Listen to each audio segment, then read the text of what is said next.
안녕하세요. 체이스다운 NBA입니다. 또 이제 오랜만입니다. 한 2주 됐나? 2주까지는 안 된 것 같은데 오늘 준비한 영상은 서부 컨퍼런스 플레이오프 프리뷰 영상이죠. 근데 서부 컨퍼런스 플레이오프 프리뷰인데 사실 이미 서부 컨퍼런스가 시작을 했어요. 근데 이게 주말에 시작을 하다 보니까 제가 주말에는 유튜브를 사실 할 수가 없어서 집에서 이제 애들 봐야죠. 그러다 보니까 이제 평일에는 짬날 때 어떻게 좀 해보고 있는데 아무튼 간에 그래서 오늘 바로 준비한 거 이제 쭉 하겠습니다. 서부 플레이오프 4개 시리즈에 대해서 모두 다룹니다. 이미 진행된 거는 조금 물론 저는 이제 영상을 좀 길게 만들었어서 예측 스코어나 이런 거는 그 전에 했던 거 그대로 하긴 했습니다만 제 양심에 손을 얹고요.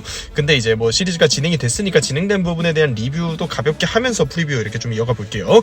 제가 정신이 없어서 헤드라인 페이지는 못 만들어가지고요. 그냥 바로 할게요. 서부 컨퍼런스 플레이오프 프리뷰 저번 영상에서 이어서 가겠습니다. 제가 이제 플레이인 토너먼트 4팀을 남겨두고 사실 거기 4팀에서 누가 봐도 골스는 체급이 다르다. 그러니까 골스가 어느 트리에 들어가냐 이게 이제 중요할 거라고 봤었고 근데 골든스테이트가 결국에는 이제 바로 이기면서 7번 시드로 들어가서 양쪽 그 트리 간의 균형은 좀 맞다고 이제 생각을 해요. 한쪽으로 몰리는 죽음의 그런 트리가 나오진 않았어요. 골스가 2, 3, 6, 7 요 시드들이 있는 트리로 들어가면서 양쪽 트리 밸런스는 잘 맞아 보입니다. 멤피스, 댈러스, 세크라멘토는 전부 후반기에 문제가 있었어요. 멤피스는 뭐 감독이 교체된 상황이고 댈러스는 뭐 이제 돈치치 트레이드 이후에 카이리 어빙의 부상까지 나오면서 팀이 거의 뭐 풍비박산이 좀 났었죠. 세크라멘토도 디에런 팍스의 트레이드 요청 그리고 그 트레이드 과정에서 사실 만족스럽게 전력 보강을 못한 데다가 그 팍스를 내보내면서 주전 포인트 가드로 낙점했던 말릭 몽크의 부상까지 겹치면서 세크라멘토도 결국에는 플레이오프에 진출하진 못했습니다. 자, 서부는 이러면요. 정규 시즌 승수를 비교해봤을 때 1위 오클라호마 빼고는 정규 시즌 마지막까지 1, 2승 차이로 갈리던 팀들이죠.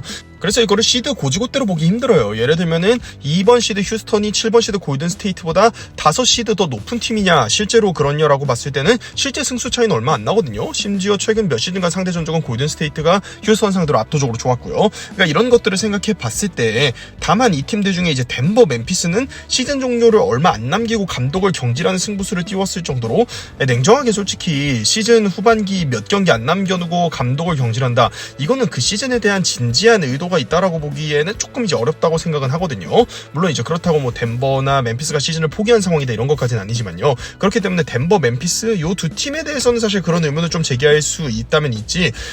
그리고 덴버는 그 두 팀 중에서도 덴버는 이러나 저러나 우승 경험을 한 팀이고 요키치가 버티고 있죠. 그렇다 치지만 이제 멤피스는 사실 후반기 내내 거의 많이 졌습니다. 멤피스는 원래 휴스턴이랑 같이 2, 3위에 있던 팀인데 나중에 결국에 내려와서 지금 8번 시드까지 가 있는 거거든요. 멤피스는 명백히 후반기에는 사실 서부 컨퍼런스 플레이오프 경쟁권 팀이라기에는 경기력이 많이 아쉬웠던 팀이 많고 덴버도 감독을 경질했지만 요키치가 있다는 걸 감안은 해줘야 되고 그런 의미에서 봤을 때 오클라호마 1등 그 다음에 그 멤피스는 조금 괴리감이 있는 그런 전력차가 아닌가 싶고 그 다음에 2번 시드부터 7번 시드까지는 사실 정규 시즌만 놓고 봤을 때 거의 비슷비슷하다는 거예요.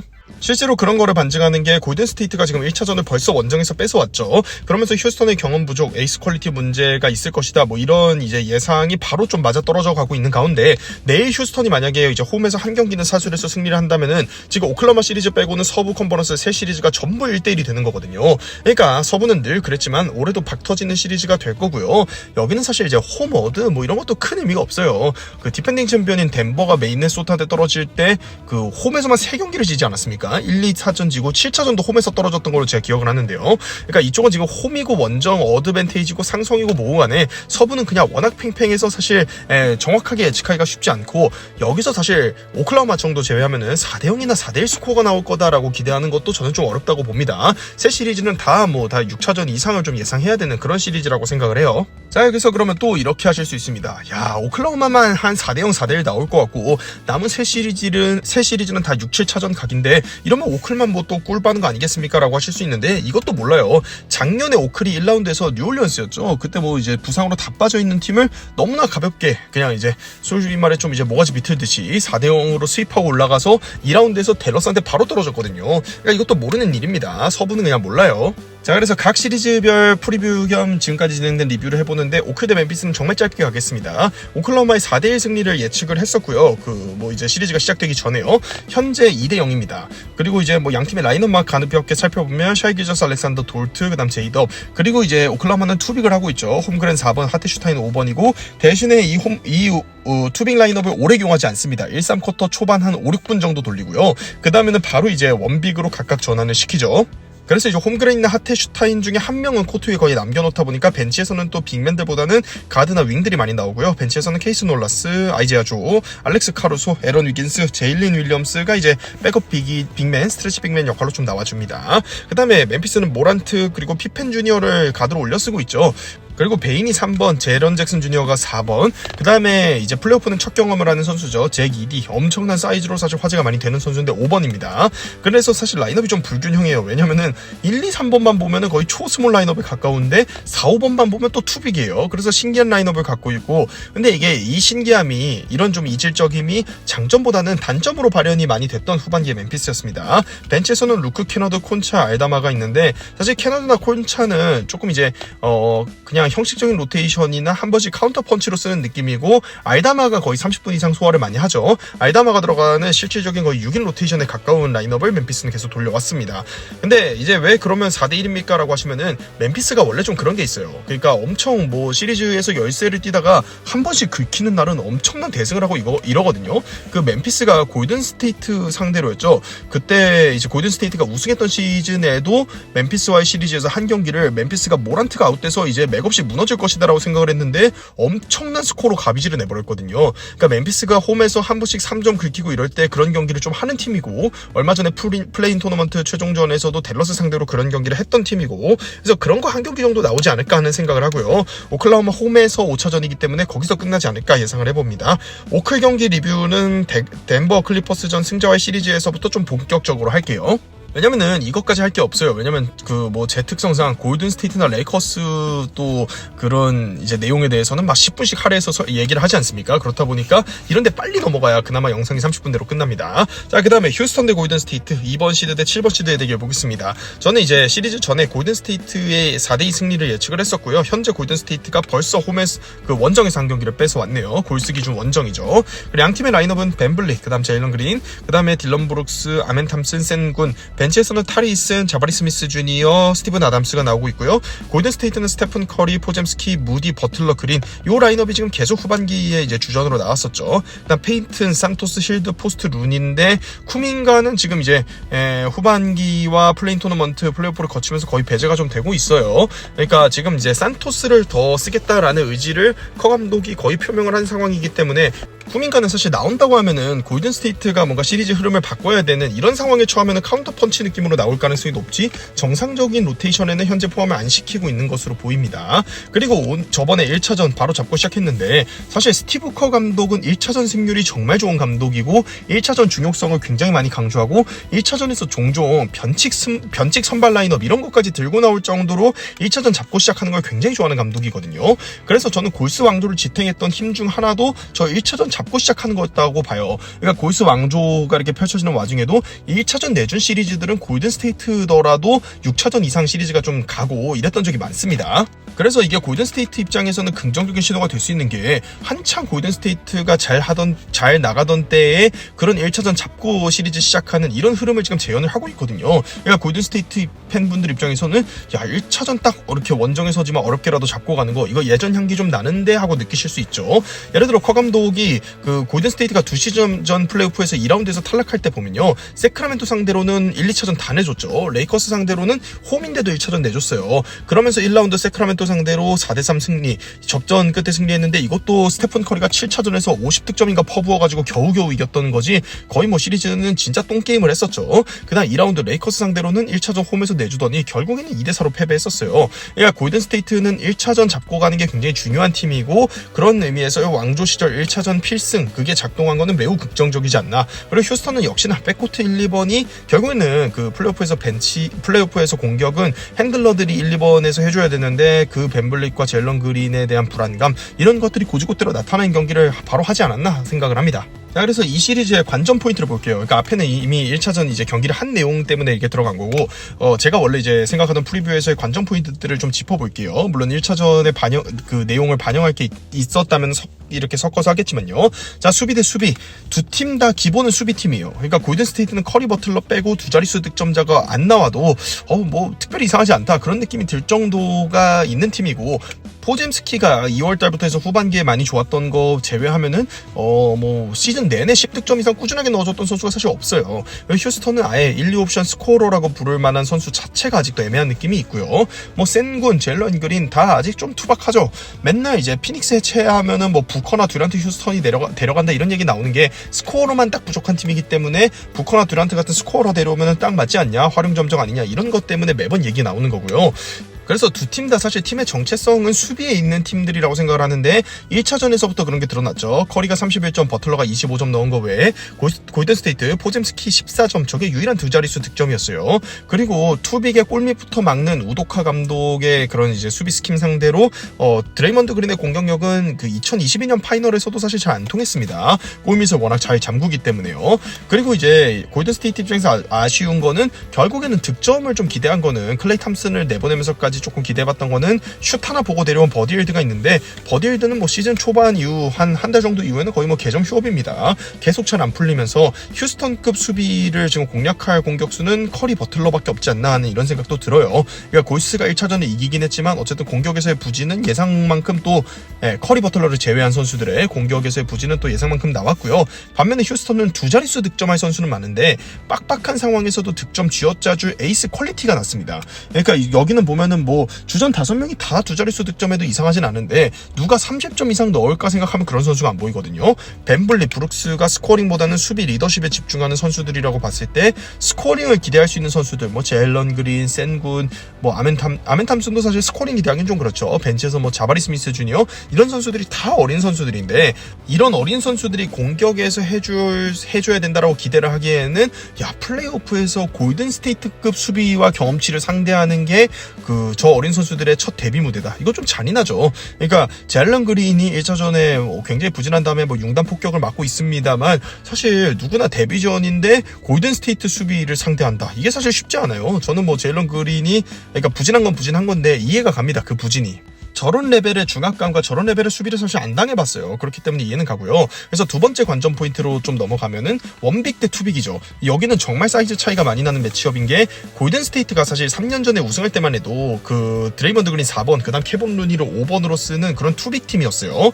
그리고 지금은 버틀러가 4번, 드레이먼드 그린이 5번으로 뛰는 진짜 초초 스몰 라인업 팀이 됐거든요. 반대로 또 보면요, 휴스턴은요, 젊은 윙들보다도 사실 스티븐 아담스를 로테이션에서 먼저 꺼내들면서 투빅을 일부러 하는 팀이에요. 3년 전 파이널에서는 골든스테이트 투빅과 그 보스턴을 이끌던 우도카 감독의 투빅이 맞붙었죠. 그때도 이제 알 호포드, 그 다음에 로버트 윌리엄스 3세를 투빅으로 쓰던 우도카 감독의 팀이었는데, 그때 보스턴 투빅은 스테픈 커리가 박살을 냈었고, 골든스테이트의 투빅과 위긴스의 수비는 엄청나게 보스턴의 공격을 잘 제어하면서 결국에는 골든스테이트가 우승을 했었습니다. 그러니까 그때 우도카 감독과 골든스테이트의 대결은 투빅 대 투빅 대결이었다면은, 지금은 사실 정말 작은 스몰 라인업 원빅 때 정말 큰 빅 라인업 투빅이에요. 완전히 사이즈에서 갈리는 라인업입니다. 근데 그런 관점에서 봤을 때 우도카 감독 팀이라고 해도 조금 상성이 달라질 수는 있고, 이게 그러니까 뭐가 달라지냐면, 골든스테이트 입장에서 공격할 때 상성은 비슷합니다. 그러니까 스테픈 커리가 투빅을 깨줘야 한다 하는 이 틀은 비슷하거든요. 근데 반면에 그 휴스턴과 우도카 감독의 팀 상대로의 공격을 골든스테이트 수비가 감당하는 거는 골든스테이트가 투빅에서 원빅으로 바뀌었기 때문에 완전히 다르거든요. 그러니까 이런 부분에서 케본 루니의 기량 저하는 분명히 좀 우려스럽긴 해요. 예를 들어 뭐 지금 퀸튼 포스트는 플레이오프에서 기용할 레벨은 사실 아니라고 생각을 해요. 3점을 사실 사이즈 대비 정말 잘 넣어주는 건 맞는데, 수비에서 얼타거나 뭐 이제 조금 불려나가면은 거의 그 이제 좀 허우대가 커서 막 휘청거리죠. 지금 이제 휴스턴의 1, 2번이 사실 공격에서의 퀄리티가 그렇게 높은 선수들은 아니라고 생각이 되기 때문에 이 정도지, 뭐 골든스테이트가 이트리를 타고 쭉쭉 올라간다라고 가정했을 때 2라운드에서 돈치치 만나거나 뭐 컨파에서 샤이 기저스 알렉산더 만나면은 사실 포스트는 못 나올 거라고 생각을 합니다. 그 정도고, 그러면 이제 케본 루니가 저렇게 기량이 지금 떨어진 상태라면은 드레이먼드 그린 혼자 버티는데, 이 드레이먼드 그린이 7차전 내내 단단할 것이냐, 사실 그린이 7경기 하는 정도 표본을 하면요, 적어도 몇 번은 파울 트러블이 나거나 테크니컬 파울과 뭐 이런 드레이먼드 그린이 흥분하는 그런 게 나오거든요. 그렇기 때문에 드레이먼드 그린이 그런 거 한번 하면 하면요, 휴스턴 4, 5번 러쉬의 무주공산이 될 수 있죠. 그냥 막말로 얘기해서 그 골든스테이트 대 휴스턴이니까 얘기하면 지금 골든스테이트가 왜 플레인 토너먼트 치르고 이렇게 어려워졌습니까? 물론 샌안토니오전 그 패배가 크긴 했는데 그 전에 휴스턴 상대로 홈 경기에서 드레이먼드 그린이 흥분하면서 그 경기를 휴스턴에게 내줬기 때문에 1승이 부족해서 골든스테이트가 절로 갔거든요. 그러니까 늘 드레이먼드 그린이 코트 위에서 침착하게 플레이할 땐 정말 좋은 선수지만 흥분하고 이런 거에 대한 리스크를 한 7경기 하면 한 번 정도 일으키기 때문에 그런 거 나왔을 때 지금 케본 루니, 퀸튼 포스트로 그 휴스턴의 투비가 견딜 수 있겠느냐, 뭐 이런 거는 분명히 이제 문제가 될 수 있다고 생각합니다. 반대로 또 휴스턴은요, 빅맨들이 풍성해 보이지만 결국에는 커리 그린의 그런 공격을 상대로 수비할 수 있는 퀄리티의 원빅 라인업이 없거든요. 그렇기 때문에 저는 휴스턴이 수비가 잘 될 것이냐도 계속 지켜봐야 된다고 생각을 해요. 이미 1차전에 커리한테 31점을 실점하기도 했고요. 많은 팀들이 사실 이거 해결 못해가지고 골든스테이트 상대로 뭐 집으로 돌아가기도 했고, 골든스테이트를 힘들게 한 팀들은 주로 스테픈 커리, 드레이먼드 그린 조합 상대로도 버텨줄 수 있는 원빅 라인업에서 원빅 역할을 할 수 있는 5번이 있는 팀들이 골든스테이트를 주로 힘들게 했거든요. 뭐 가장 최근에 골든스테이트를 플레이오프 시리즈에서 떨어뜨렸던 팀이 레이커스라고 한다면은, 레이커스에서 AD가 공격에서는 퐁당퐁당을 했지만 수비에서는 어쨌든 스테픈 커리 상대로 그렇게 뭐 라인업에서 제외하거나 빼지 않고 40몇 분 뛰게 냅둘 수 있는 빅맨이 리그에 몇 있겠습니까? 그러니까 그런 부분에서 이제 골스와 레이커스의 상성도 다시 생각해봐야 된다, 이런 의견도 많이 나오고 있고요. 아무튼 간에 그런 빅맨이 있을 때 골든스테이트가 분명히 버거워했기 때문에 과연 이제 지금 휴스턴의 빅맨들이 여럿 있는데 그런 퀄리티 빅맨이 있냐 하면은 없다라고 분명히 생각할 수 있을 것 같아요. 스테픈 커리 상대하는 거는 결국에는 원빅 라인업으로 세운 다음에 무한 스위치 가깝게 돌리면서 계속 스테픈 커리 잡으면서 따라다니고 스위치에서 오픈 안 주고 어떻게든 온볼이나 터프한 상황에서 슛 쏘라고 하면서 시리즈를 7차전 내내 질질 끌고 가면서 커리의 체력을 갉아먹고, 그러면서 커리가 집중력 저하돼서 뭐 이제 그 유명한 뭐 왼손 훅 패스 이런 거 있잖아요. 그런 거 하면서 이제 커리가 약점을 노출하면은 그런 시리즈를 골든스테이트가 힘겨워하는데, 지금 휴스턴은 사실 빅맨들이 지금 뭐 커리 앞에 스위치 세웠다가는 아담스나 센군이나 그 커리와 함께 춤을 이런 거 하고서 이제 가지 않겠습니까? 그렇기 때문에 휴스턴이 수비팀이면서도 스테픈 커리 상대로 할 수 있는 빅맨, 그런 수비를 할 수 있는 빅맨이 없다, 이건 분명히 문제다라는 겁니다. 와, 큰일 났어요. 레이커스 거 시작도 안 했는데 15분입니다. 진짜 큰일 났습니다. 어떻게 해볼게요. 관전 포인트 세 번째, 커리 디펜더가 있는가? 그러니까 결국엔 골든스테이트 상대는 커리 디펜더 있냐 없냐? 아까 뭐 그 커리를 상대할 수 있는 빅맨이 있냐 없냐? 이것도 같은 연장선상이고요. 스테픈 커리 상대할 수 있냐인데, 휴스턴이 수비가 좋고 에너지 레벨이 높은데 커리 상대로 붙일 디펜더가 사실 썩 상성이 좋진 않아요. 예전에 멤피스 시절에 딜런 브룩스가 스테픈 커리 상대로 진짜 막 뭐 집까지 쫓아갈 정도로 수비하고 이러긴 했는데, 이제 그 슛은 기복이 있으니까 스테픈 커리가 자체적으로 부진할 수는 좀 있긴 있겠습니다만, 인간 상성 얘기 나올 정도로 사실 최근에 휴스턴 상대로 골든스테이트가 좋았거든요.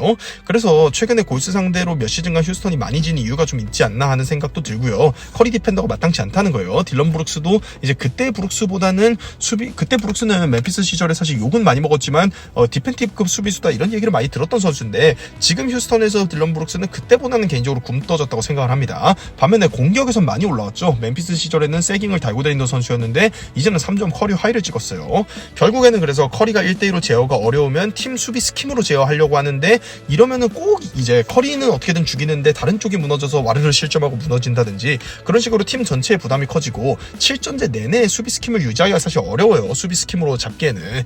결국에는 이제 휴스턴 컨셉이 수비팀이라 골든스테이트 수비 상대로 고득점하는 것보다는 방패로 패야 되는 뭐 이런 이제 팀의 컨셉에 가깝다면은 커리 상대로 그걸 해야 되는데, 특히 제일런 그린이라는 선수를 오래 기용해야 하는 상황에서 백코트에서 스테픈 커리에 대한 수비를 7전제에서 단단하게 할 수 있을까? 이거 좀 의문스럽습니다. 그래서 제 개인적인 생각이지만 어쨌든 우덕한 감독 성향상 골밑 이지 점수 주는 거 정말 싫어하잖아요. 그렇기 때문에 일단 골밑 먼저 잠그는 수비는 유지를 할 거고, 그러면 뭐 벤블릿이나 브룩스 붙여가지고 아니면 또 아멘 탐슨을 붙여가지고 커리 상대로 경기 내내 찰거머리 수비하게 하고 골밑은 잠그고, 이렇게 좀 우덕한 감독은 또 갈 가능성이 높은데, 그럼 여기서 갈리겠죠. 커리가 그걸 이겨내느냐, 휴스턴의 찰거머리 수비가 통하느냐, 이거에서 갈릴 겁니다. 그 다음에 골든스테이트 대 휴스턴 관전 포인트 네 번째, 골스의 롤 플레이어들입니다. 커리, 버틀러, 그린, 커버그 외의 플레이어 퀄리티는 사실 역대 골든스테이트가 플레이오프에 진출했던 해 기준으로는 가장 떨어진다고 봐도 솔직히 무방하거든요. 새 시즌 전 우승했을 때는요, 정규 시즌 자체도 그 전반기부터도 계속 뭐 이제 선두 다툼을 하면서 최종적으로는 3위에 자리를 했었고, 커리를 1라운드 벤치에 기용하면서도 덴버를 제압했을 정도로 사실 골든스테이트가 여력이 됐었어요. 거예요. 저 시즌이 뭐 조던 풀, 위긴스, 케본 루니, 오토 포터 주니어 이런 선수들을 그냥 최근 몇 시즌 스팬 잡았을 때 다 커리어 하이급 시즌이었어요. 저 선수들이. 오포주는 사실 그 워싱턴 시절에서 좀 맥스 계약 받은 이후에는 잘했던 시즌이라고 표현하기도 그렇고 그냥 안 다쳤던 시즌이 저 시즌 한 시즌일 정도로 반짝이었는데 그 시즌이 딱 있었습니다. 그러니까 골든스테이트가 저때 탄탄했거든요. 반면 지금은요, 사실상 플레이오프 주전은 첫 경험인 포젬스키, 무디를 주전으로 쓰고 있는 팀이고 벤치에서 20분 넘게 기용할 수 있는 선수가 사실 한 명이 없는 수준이에요. 그러니까 어쨌든 커버그 빼고 계속 2명은 코트 위에 있어야 되거든요. 그런다고 봤을 때 무디, 포젬스키, 힐드, 포스트 이런 선수들의 3점이 기복이 있는데 이런 로또에 좀 기대해야 되는 부분, 이런 거는 이제 시리즈를 넘어서 그러니까 휴스턴을 잡는다고 해도 2라운드 컴파 파이널 가는 데 있어서 계속해서 버그 3명의 선수 제외한 선수들의 공헌도 기여도 이런 거는 문제가 좀 될 겁니다. 그래도 좀 해줘야 되는 선수가, 포젬스키는 그래도 뭐 이제 그 가끔 슛 머뭇거리고 뭐 자꾸 접고 뭐 이런 거 하는 거 이렇게 해서 말릴 때 빼면 평균적으로는 자기 몫은 하는 선수라고 보는데, 그리고 무디야 뭐 3&D스럽게 좀 뛰는 선수고요. 득점을 좀 해줘야 되는 선수가 리그에서 평균 득점 20점도 해본 버디힐드라고 보는데, 버디힐드가 뭐 수비는 못한다 쳐도 스코어링에서 좀 도움이 돼야 되거든요. 근데 지금 플레이오프에서도 사실 플레이오프 경험이 거의 없는 선수인데 한 번 경험했던 플레이오프도 워낙 크게 부진을 했었고, 지금 골든스테이트가 1차전 잡아내긴 했지만 커리 31점, 버틀러 25점 넣었는데도 95득점이에요. 그러니까 롤 플레이어들이 득점 가담을 더 해줘야 돼요. 이거가 이제 앞으로 시리즈의 주요 관전 포인트가 될 거라고 봅니다. 매번 상대를 90점 아래로 제어해가지고, 이게 90년대나 뭐 00년대 스코어링 페이스도 아닌데 매번 상대를 90점 이하로 방패로 패가지고 시리즈 가져가기는 어렵거든요. 그러니까 골든스테이트에서도 득점을 더 해줄 선수들이 나와야 됩니다. 자, 그 다음에 레이커스 대 미네소타. 레이커스의 4대2 승리를 예측을 했었고요. 현재 스코어는 1대1이네요. 그리고 뭐 라인업은 빨리 살펴보고 본문으로 가면 돈치치, 리브스, 하치무라, 르브론, 헤이즈. 그다음 레이커스는 지금 벤치 빈센트, 조던 구딘을 로테이션에 넣고 있죠. 구딘, 반더빌트, 도리안 필리스미스. 그리고 이제 사실 여기에서 뭐 10인 로테이션까지 가져가거나 팀 공격이 답답하다고 생각된다면 쓸 수 있는 선수가 뭐 달튼 크닉트 정도까지 10인 로테가 아닐까 싶고요. 그 다음에 미네소타는 콘리, 에드워즈, 맥다니엘스, 랜들, 고베어. 벤치에서 디비첸조, 그 다음에 니켈 알렉산더 워커, 그 다음에 리드, 셰넌 주니어는 그 파울 트러블이 누가 있을 때 나오는 9번째 선수가 될 것 같고, 실질적으로는 거의 8인 로테이션에 가까워요. 레이커스 대 미네소타, 뭐 르브론의 팀답게, 르브론의 팀은 근데 진짜 1차전 많이 지긴 하네요. 저도 이번에도 설마 그래도 상위 시드 잡고 시작하는 시리즈인데 질까 했는데 또 졌습니다.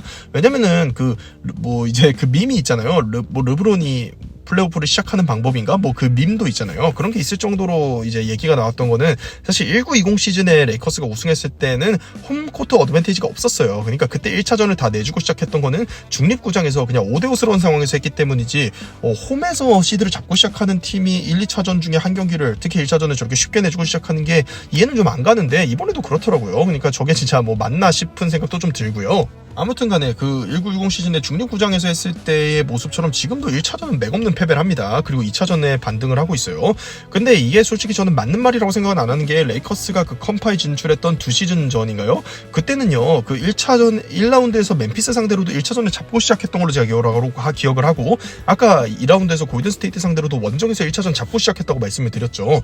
그래서 이게 뭐 약간 밈처럼 쓰는 것 같긴 합니다만, 1차전을 홈팀이 내주는 건 사실 좋은 건 절대 아닙니다. 근데 아무튼 간에 뭐 많은 분들이 밈으로 활용하시는 것처럼 1차전 맥없는 패배 이후에 2차전에 또 반등하긴 했어요. 사이즈 좋은 선수들이 많다 보니까 지금 양 팀의 경기는 엄청나게 피지컬한 혈투가 펼쳐지고 있고요. 저번 영상에서 사실 레이커스 대 미네소타는 좀 짚었어요. 그래서 제가 지금 레이커스는 투빅 상대로 매치업 헌팅하고 뭐 이런 게 지금 상성에 중요한 게 아니고, 그냥 상대적으로 수비가 부족한데 그 부족한 수비력을 넌슈터를 버리면서 골밑 먼저 패킹하고, 그 넌슈터가 3점 잘 못 넣는 걸 기도메타로 가면서 좀 이렇게 운에 기댔는데, 이게 터지냐 안 터지냐 싸움이다 라고 많이 말씀을 드렸죠. 레이커스는 후반기 내내 저랬어요. 그렇기 때문에 사실 이게 주요 관전 포인트가 돼야 될 것 같은데, 제가 근데 이거는 좀 짚고 싶어요. 고베어 헌팅에 대한 얘기인데, 저는 이게 지금 양쪽 다, 그러니까 고베어 헌팅에 대한 논란이 있는데 찬반에 대해서 다 틀린 얘기는 아니라고 생각해요. 고베어가 디포이면서도 매치업 헌팅 대상이 된다는 것 자체가 사실 아쉬움이 있다는 건 좀 맞다고 생각을 해요. 예를 들면요, 뭐 같은 뭐 디포이 레벨의 수비수라고 해도 앤서니 데이비스나 야니스 아테토쿤보 불러내서 매치업 헌팅하는 팀 봤습니까? 두 선수 성대로 절대 안 해요. 그러니까 당할 만하니까 당하는 거고, 고베어가 매치업 헌팅으로 불려나가는 것 자체가 문제가 있다는 거에는 저는 동의를 하고요. 다만 이거는 그 앤서니 데이비스나 야니스 아테토쿤보가 이상한 거지, 고베어 키 정도 되는 선수들은 모두 겪는 문제예요. 핸들러 시대가 된 다음에. 반대로 이제 저걸 견디게 놔두고 그래도 버티지 않냐, 그걸 고베어의 위용이라고 봐도 된다라는 거에도 어느 정도는 동의합니다. 다만 이제 이게 레이커스에 돈치치가 있다 보니까 아무래도 이거는 시리즈별로 좀 두드러져서 통계적인 것과 별개로 시각적으로 고베어 매치업 헌팅 얘기는 뭐 계속 좀 나올 수밖에 없지 않나 하는 생각은 들고요. 저는 근데 이게 좀 제가 이걸 왜 관전 포인트 1번으로 했냐면, 고베어에 대한 핀트는요, 매치업 헌팅이 아니라 오히려 공격에 가야 마땅해요. 그러니까 고베어가 왜 유타에서 트레이드되고 그렇게 욕을 먹었냐면, 유타 시절에도 레너드가 아웃되면서 클리퍼스가 어쩔 수 없이 테렌스맨을 막 오래 기용하면서 억지 스몰 라인업을 돌렸는데, 이 억지 스몰 라인업을 돌리는 클리퍼스를 특유의 기름손으로 공격에서 전혀 응징을 못했거든요. 지금도 레이커스 두 경기 내내 잭슨 에이즈가 거의 뭐 파울 트러블로 정신을 못 차리고 뛰질 못하고 있는데, 그리고 레이커스가 지금 엄청난 빈도로 스위치까지 하고 있지 않습니까? 고베어가 작은 선수와 매치업되는 경우가 많은데 뭐 공격에서 전혀 영향력이 없습니다. 고베어 1차전에 24분 뛰고 2점 넣었어요. 오펜스 리바운드 1개 걷어냈고요. 2차전에서는 오늘 29분 뛰고 6점 넣었습니다. 오펜스 리바운드 1개 걷어냈고요. 야투나 자유투도 뭐 좋지 않았어요. 그러니까 지금 이게 헤이즈가 거의 못 뛰는 상황에서 하치무라, 르브론, 도리안 필리 스미스랑 주로 경합하면서 저런 공격 스탯을 찍고 있는 건데, 저 선수들보다 뭐 키가 10cm가 크지 않습니까?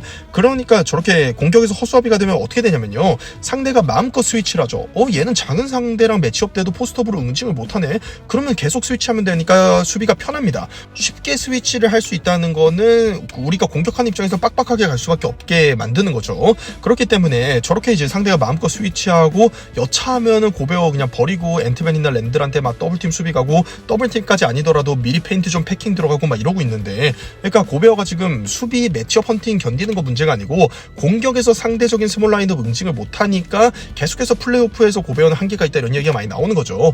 그리고 이 선수가 뭐 미니멈 받거나 이렇게 롤플레이어식으로 블락과 수비하려고 뛰는 선수가 아니잖아요. 40밀 넘게 받는 선수입니다. 40밀 넘게 받는 선수가 공격에서 1차전 2점 그리고 2차전 6점 넣었다. 사실 뭐 누가 했어도 깔 거예요. 40밀이 아니라 20밀 때 받는 드레이먼드 그린도 2점 넣고 이러면 뭐 트리플 싱글이니 이러면서 온갖 조롱이 다 나옵니다. 그러니까 고베어가 뭐 수비야 매치업 헌팅 저 정도면 잘 견디는 거다라고 이제 쉴드가 돼도, 공격은 전혀 쉴드가 될 수 없다. 그리고 이게 유타 시절부터 계속 문제가 됐기 때문에 지금까지 이렇게 미네소타로 뭐 트레이드 된 이후에 계속 욕을 좀 먹고 있죠. 그래서 고베어 얘기했고요. 그 관전 포인트 2, 레이커스가 사실 3점을 좀 버리는 로또식 수비한다. 이 수비 스킴에 대해서 조금 더 얘기를 하면요, 지난 영상에서도 했지만 이게 정규 시즌 후반기 내내 레이커스 수비 관련해서 논란이 됐던 부분이에요.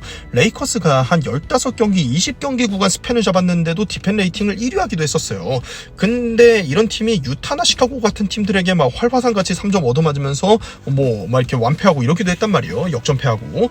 이게 사실 넌슈터 버리기 수비의 명암이라고 보는데, 그러니까 돈치치, 르브론, 하치무라를 지금 주전 3명을 쓰고 있기 때문에 이 선수들 다 민첩성은 떨어지고 활동 범위가 좁아요. 그리고 퀵니스가 느려요. 그렇기 때문에 이런 거를 잘 해야 되는 이런 게 중요한 클로즈아웃 수비는 하기가 어려워요. 외곽으로 3점을 막 거칠게 체크하면서 나가는 클로즈아웃 수비가 안 된다는 거죠. 그러니까 어쩔 수 없이 그냥 스위치 빈도 높이고, 애매한 상황이면 페이트 쪽부터 패킹하고 3점은 뭐 들어가면 좀 어쩔 수 없고, 이런 식으로 수비를 하고 있기 때문에 레이커스 후반기 내내 사실 이 팀이 수비가 좋은 팀이 맞냐로 좀 논란이 됐던 부분이고요.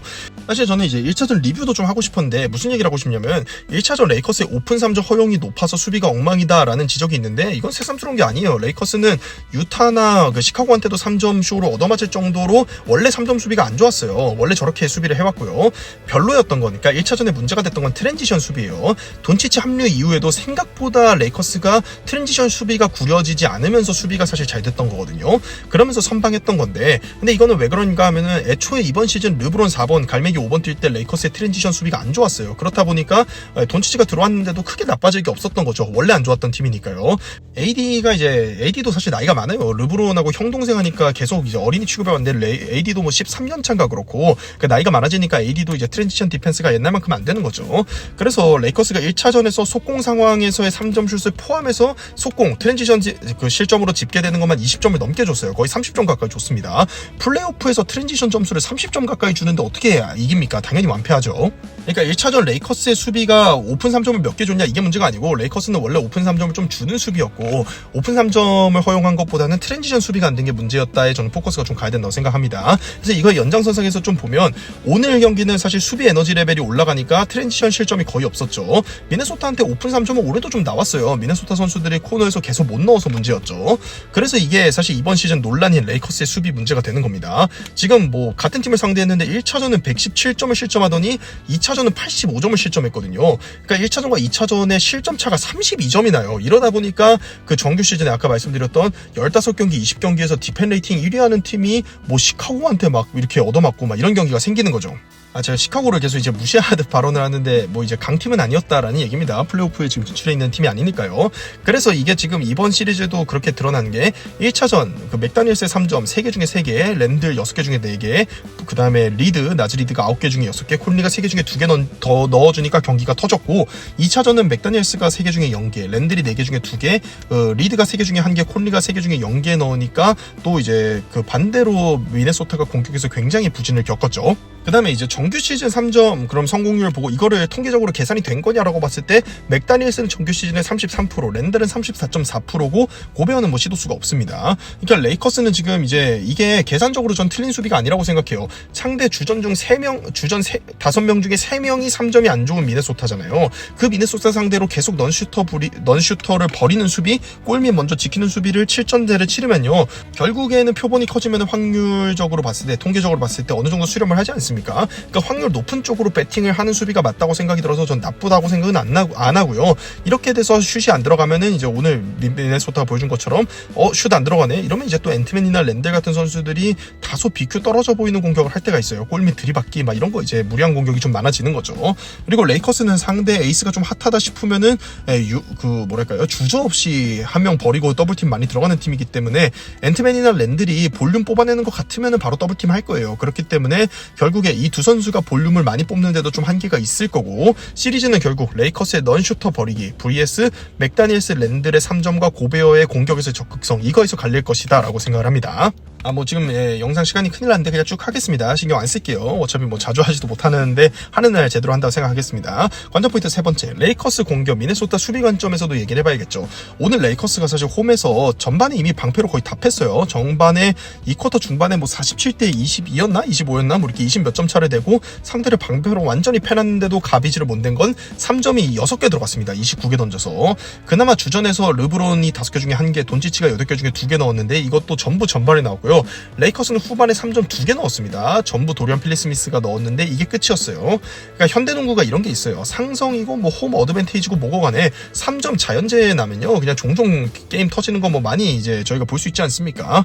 그래서 저는 오히려 오늘 경기는 미네소타 입장에서 많이 아쉬운 경기라고 봐야 되는 게 미네소타가 원정에서 한 경기 잡았으면 잘한 거 아닙니까? 라고 하실 수도 있는데 기본적으로 이제 잘했고 좋은 입장에 선 거 맞지만 오늘 경기를 잡았어야 된다 생각을 해요. 그러니까 3점을 저렇게 넣었고 레이커스가 지금 2경기를 홈에서 하면서 95점 94점 넣었어요. 그러니까 홈에서 2경기를 저렇게 공격을 부진했는데 이거를 2연승 못한 거는 나중에 돌아보면요 아마 미네소타가 시리즈를 내준다면 2차전이 제일 아쉽다고 얘기가 나오지 않을까라고 생각을 합니다.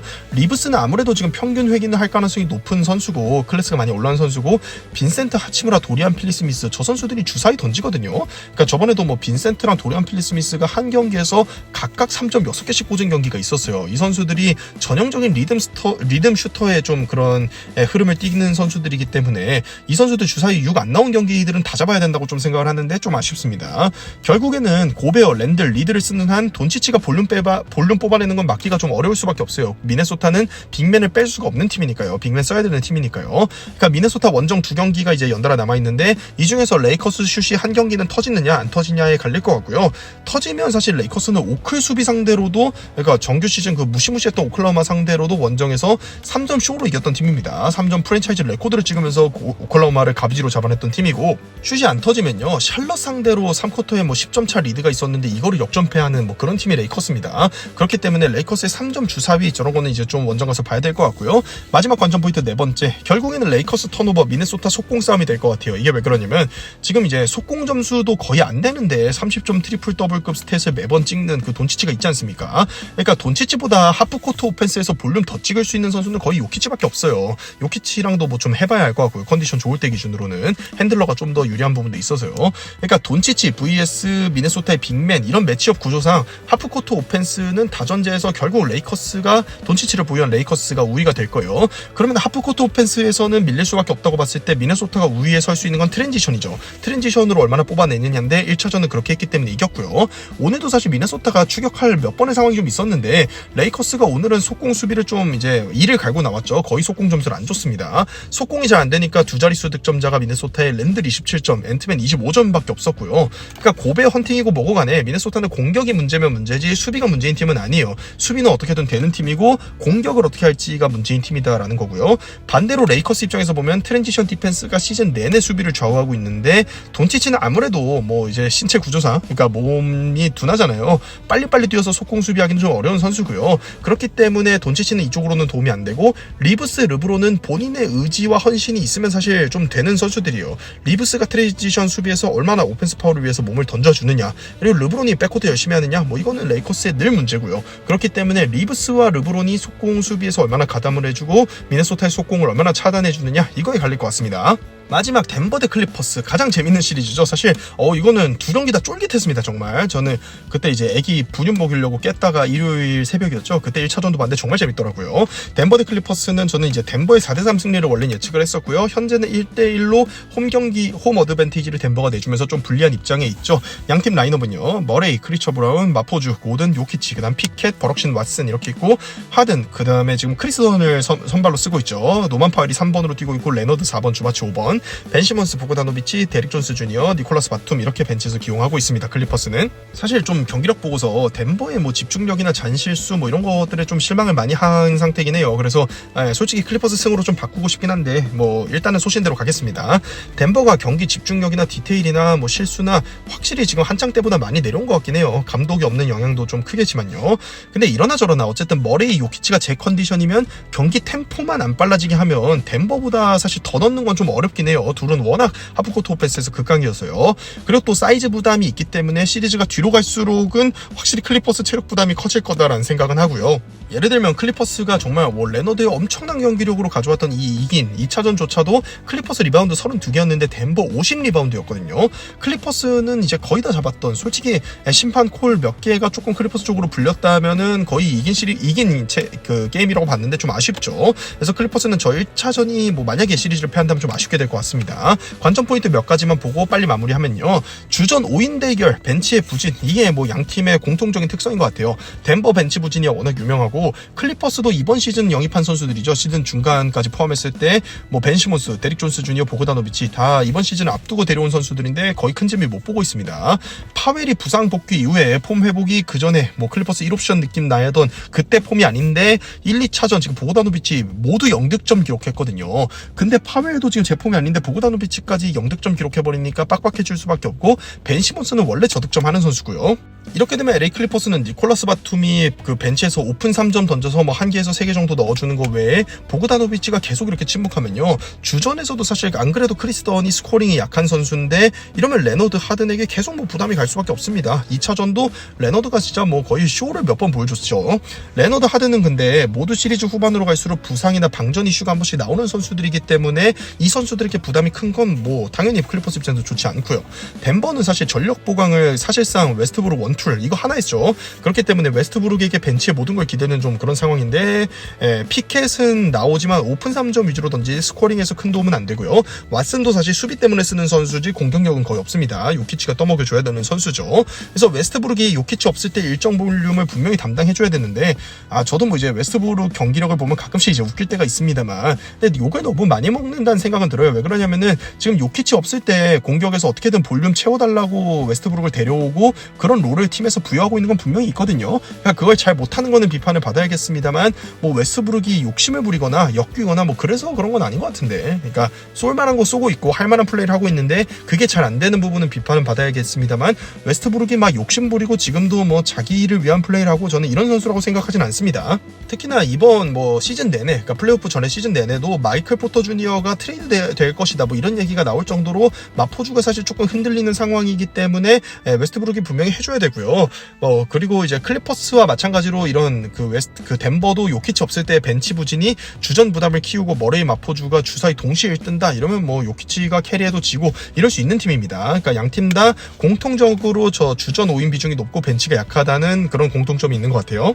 그 다음 두 번째 관전 포인트가 요키치의 수비 부담인데 이러나 저러나 그러니까 요키치가 그냥 공격 놓고 봤을 때 요키치의 공격 2차 스탯은요 뭐 르브론, 커리, 조던의 전성기를 넘어서는 수준으로 스탯이 나오는 선수예요. 그러니까 오펜스에서 생산성으로만 봤을 때 요키치를 이길 사람은 그 역대 NBA를 다 뒤져봐도 없는 수준이거든요. 근데 요키치가 뭐 이제 아까 말한 뭐 커리, 르브론, 조던만큼 우승하고 있진 못하잖아요. 그런 이유는 이러나 저러나 수비 때문인데 그러니까 이제 돌고 돌아서 논리의 결론을 내보면 덴버 상대로는 요키치에게 수비 부담 주는 게 중요하다. 그러면 요키치가 부담 느낀 수비는 뭐냐? 속공 수비, 외곽 수비 이거 아니냐?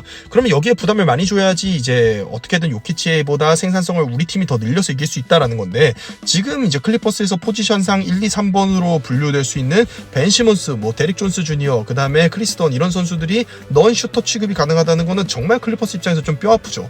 그러니까 오히려 지금 4번 레너드, 5번 주바치 라인업은요 상대의 고든 요키치 라인업을 맞이해서 정말 잘 싸워주고 있는데 정작 외곽에서의 지원이 부족하다는 겁니다. 그러니까 지금 레너드나 주바치가 잘 싸워주는 거나 별개로 덴버나 요키치가 싫어하는 류의 경기는요 요키치가 계속 3점 라인으로 불려나가고 뭐 이런 류의 경기인데 주바치와 지금 골 밑에서 비비는 수비를 요키치가 많이 하고 있거든요. 이러면요 요키치가 물론 골 밑에서 비비는 것도 체력 소모가 큽니다만 요키치가 도저히 뭐 몸이 굼떠가지고 할 수 없는 외곽 나가서의 수비 이런 걸로 짜증나고 이런 건 좀 덜하단 말이에요.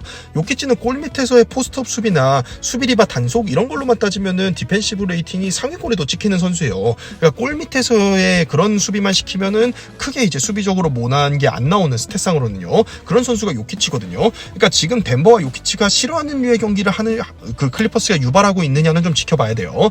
최근 덴버가 떨어진 모든 시리즈는요. 피닉스에게 졌을 때 물론 그때 이제 그 선수들 부상이 있었어요. 자말 머레이의 부상이나 뭐 이런 것들이 있어서 덴버가 완전체는 아닌 시리즈들이 있는데 아무튼간에 그 피닉스에서 그 피닉스의 크리스 폴이 있던 시절에 상대할 때 뭐 요키치가 정말 무기력하게 떨어졌었습니다.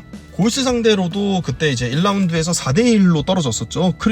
심지어 이때 스테픈 커리가 벤치에서 나오면서 뭐 스테픈 큐리다 이런 밈이 있을 정도로 뭐 그렇게 하고 있는데 조던풀 선에서 거의 좀 정리가 됐었거든요.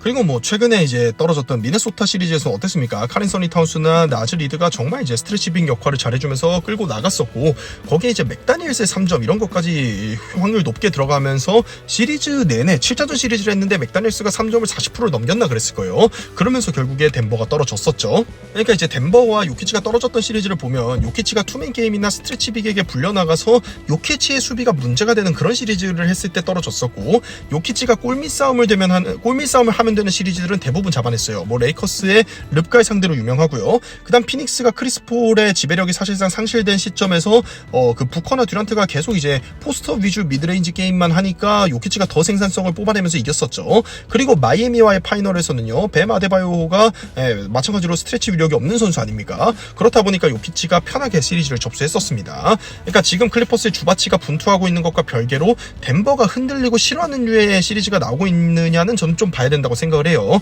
덴버와 요키치의 경기력이 최근 몇 시즌 중에 좀 안 좋은 축에 속하는 것도 맞다고 생각이 들고 하지만 그 덴버가 어려워하는 류의 수비 스킴을 지금 이제 클리퍼스 쪽에서 강요하고 있느냐 이건 좀 지켜봐야 된다라고 생각을 합니다. 마지막 관전 포인트 이거 보고 마무리할게요. 이러나 저러나 뭐 시리즈가 길어진다고 하면은 하든 레너드 대 머레이 요키치가 나오겠죠. 지금 2차전 자체도 사실 레너드의 판정승이 가까운 그러니까 팀 대 팀이라기보단 그냥 레너드 쇼에 가까운 경기가 좀 나왔어요. 양 팀 다 주전 비중이 높은 경기고 벤치에서 소위 말하는 공격에서 좀 미친 선수가 나올 상황이 아니기 때문에 폭발적인 스코어가 딱히 없죠. 뭐 웨스트브룩이나 보그다노비치가 한두 경기 정도 각각 터질 수 있느냐 모르겠습니다만 어쨌든 지금 뭐 이제 보그다노비치도 이번 시즌 효율이 웨스트브룩 못지 않습니다. 이제 커리어 로우 오브 로우를 찍고 있는 보그다노비치 시즌이고 웨스트브룩도 효율하고는 좀 거리가 먼 선수고요. 그렇기 때문에 많은 사람들이 이 시리즈를 6, 7차전짜리 장기적인 시리즈로 보고 있어요. 그런 상황이면 6, 7차전 갈수록 에이스 비중은 더 높아지죠. 특히 이제 LA 클리퍼스는 이 부분에서 노장 원투포치 아닙니까? 하든과 레너드인데 6, 7차전 시리즈로 갔을 때 이 선수들이 어떤 경기력을 보여줄지 지켜봐야죠. 솔직히 제임스 하든의 7차전은 뭐 밈으로도 많이 떠돌 정도로 제임스 하든이 7차전 잘 못했습니다. 전성기 휴스턴 시절을 포함해서도요. 그리고 두 선수가 사실 경기력을 떠나서, 그러니까 레너드 하든이 뭐 7차전, 6차전을 잘하냐를 떠나서 6, 7차전쯤 되면 늘 몸이 망가지거나 문제가 생기는 경우가 많았거든요. 하든은 뭐 이제 그 브루클린으로 가서 햄스트링 문제가 생긴 다음에는 늘 이제 플레이오프 치르고 나면은 몸 상태 이슈, 그래서 뭐 컨디셔닝 해가지고 오프 시즌을 어떻게 보낼 것이다 뭐 이런 얘기가 맨날 이제 나왔던 그런 선수고, 레너드는 사실 플레이오프를 건강하게 완주한 게 언젠지 좀 기억이 안 나는 그런 상황입니다. 그래서 저는 이제 시리즈가 길어지면 클리퍼스 입장에서 사실 좋을 건 없지 않나라는 생각은 들고요. 클리퍼스가 이긴다면은 3, 4차전 홈을 다 잡아내서 그 덴버를 클린치로 몬 다음에 그렇게 해서 이제 계속 엘리미네이션 게임을 강요하면서 5, 6, 7차전 중 어떻게든 한 경기를 가져오는 이런 그림을 좀 기대해야 하지 않을까 싶어요. 2대2가 되고 6차전 이상 시리즈가 이제 확정적으로 나오면요, 이러나 저러나 머레이 요키치 듀오만큼 뽑기 쉽지 않습니다.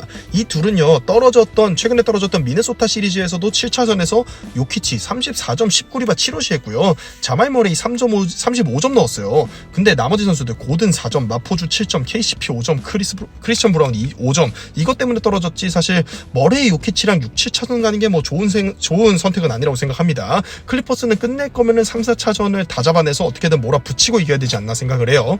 자, 그래서 한 페이지로 정리하고 마무리하면요, 뭐 스코어는 위에 적었고요. 45분 동안 떠드니까 정말 힘드네요. 목도 아프고요. 덴버 클리퍼스전은 뭐 정말 예상이 좀 어렵고, 솔직히 저는 바꾸고 싶다는 생각도 들긴 합니다만 어디가 이겨도 이상하진 않을 것 같고요. 제 생각보다도 근데 덴버 경기력이나 집중력이 좀 많이 안 좋아 보이긴 합니다. 저번 2차전도 사실 덴버가 충분히 이제 끝낼 수 있는 상황이 몇 번 있었는데 그냥 자기들 실수로 거의 경기를 던져버렸죠. 네, 그런 부분도 있었고, 마지막에 뭐 작전 타임 있는데도 이상한 슛 2번 쏘고 그냥 거의 끝났었고요. 그래서 덴버의 지금 상태, 그러니까 정돈된 이런 느낌이 굉장히 이제 떨어진다라는 생각은 들긴 하는데, 저는 오클라호마 시티 썬더, 골든 스테이트 레이커스는 스코어는 몰라도 이 세 팀이 올라가긴 올라가지 않을까, 그러니까 7차전까지 가더라도 결국에는 올라가긴 올라가지 않을까 하는 생각은 합니다. 그래서 2라운드에 뭐 골랄 대전도 나올 수 있고, 오클라호마 대 덴버 클리퍼스 승자전도 정말 재밌을 것 같은데, 이번 서부 2라운드는 정말 좀 역대급이 되지 않을까 생각은 해요. 골랄 대전은 말할 것도 없고, 오클라호마 대 클리퍼스면요, 여기 뭐 트레이드 원수 매치 아닙니까? 그래서 한 번씩 이제 클리퍼스가 부진하면은 맨날 그 폴 조지 트레이드 짤 올라와가지고 이제 고통받고 이러는데, 뭐 거기 이제 그런 매치업이 될 거고요. 그 다음에 오클라호마 대 덴버면요, 이번 시즌 MVP 논란이 좀 있지 않습니까? 그러니까 샤이 길저스 알렉산더, 오클라호마가 워낙 역대급이었기 때문에 MVP를 샤이 길저스 알렉산더가 뭐 받을 것 같고 받는 건 맞는데, 실제로 현재 NBA에서 농구 제일 잘하는 건 요키치다, 뭐 이런 얘기가 있지 않습니까? 그런 거기 때문에 뭐 리얼 MVP 매치라고 할까요? 이런 거 한번 붙어보면 또 재밌을 것 같습니다. 자, 그래서 와, 역대 최장시간 영상이 되지 않을까 싶은데요. 그럼에도 이제 늘 몇만 분이 봐주시더라고요. 그래서 제 와이프도 아니 근데 뭐 그렇게 불성실하게 하고 막 하는데 왜 몇만 명이 봐? 막 이런 얘기를 하더라고요. 늘 제가 정말 죄송한 마음이 있고, 또 그럼에도 봐주시는, 한 번씩 찾아주시는 모든 분들께 감사하다는 인사를 전하면서 영상 마무리하겠습니다. 다음에 언제 올지는 또 언제 온다고 하고 그러면 또 약속을 못 지키게 되고 늘 죄송하다고 하고서 시작을 해야 되니까 그냥 언제 뭐 올 수 있다 이런 거는 얘기를 안 할 거고요. 그래도 최대한 오려고 노력을 좀 하면서 플레이오프 기간에는 해보도록 하겠습니다. 영상이 재밌고 유익하셨다면 구독과 좋아요 부탁드립니다. 감사합니다.